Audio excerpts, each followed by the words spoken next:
আসসালামু আলাইকুম এভরিওয়ান, আশা করি সবাই ভালো আছেন। আজ নিয়ে এসেছি আমার মায়ের একটা রেসিপি নিয়ে, তাল শাঁসের একটা ইউনিক রেসিপি।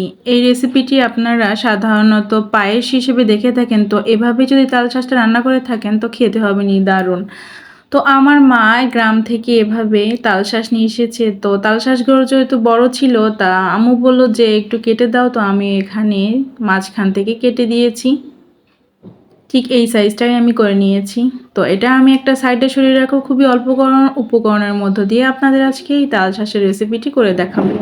আর লাগছে 1 চামচের মতো এখানে আমি চাউলের গুঁড়ো নিয়েছি। চাউলের গুঁড়োর পরিবর্তে আপনারা এখানে কর্নফ্লাওয়ার নিতে পারেন। আর নিয়েছি প্রায় 3 কাপের মতো নারকেলের দুধ। নারকেলের দুধটা আমি আগে থেকে করে রেখেছিলাম। এখন চুলাতে একটি প্যান বসিয়ে দিয়েছি, আর নারকেলের যে দুধটা করে রেখেছিলাম ওই নারকেলের দুধটা এখানে প্যানের মধ্যে দিয়ে দিচ্ছি।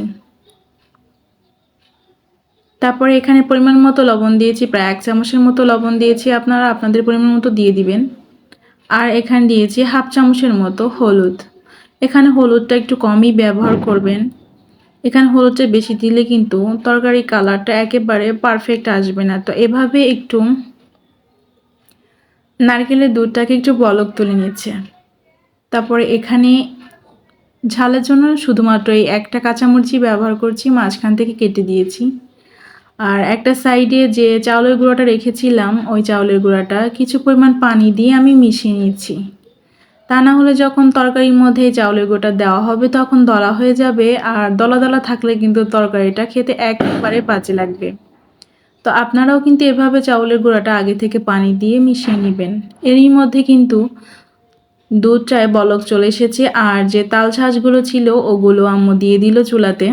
আর যে চাউলের গুঁড়োটা আমি রেডি করে রেখেছিলাম ওই চাউলের গুঁড়োটাও দিয়ে এখন ভালো মতো নাড়িয়ে নিচ্ছে। এখন ঢাকনা দিয়ে ঢেকে দিচ্ছে জাস্ট 2 থেকে 3 মিনিটের জন্য। 2 থেকে 3 মিনিটের মধ্যে কিন্তু তাল শাঁসগুলো একেবারে রেডি হয়ে যাবে।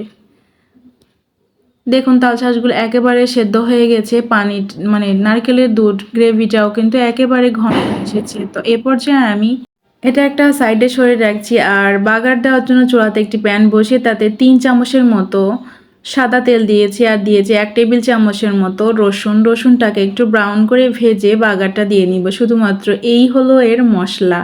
তো এত সহজে এরকম একটা ইউনিক গ্রামের রেসিপি, এটা কিন্তু পুরোপুরি একটা গ্রামের রেসিপি।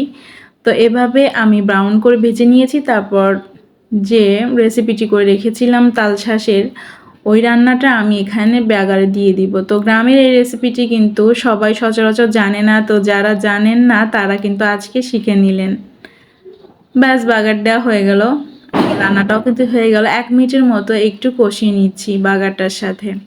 এখন আপনাদেরকে পরিবেশন করে দেখাচ্ছি। দেখুন কতটা দেখতে লোভনীয় হয়েছে, আর খেতেও হয়েছিল কিন্তু অনেক বেশি অসাধারণ। তো এখন কিন্তু তাল শাঁস সব জায়গাতে পাওয়া যাচ্ছে। গ্রামের যারা গ্রামে থাকেন তারা তো অ্যাভেলেবেল এটা পেয়ে যাচ্ছেন। শহরে যারা আছেন তারা কিন্তু এখন বাজারে এগুলো কিনতেও পাওয়া যায়।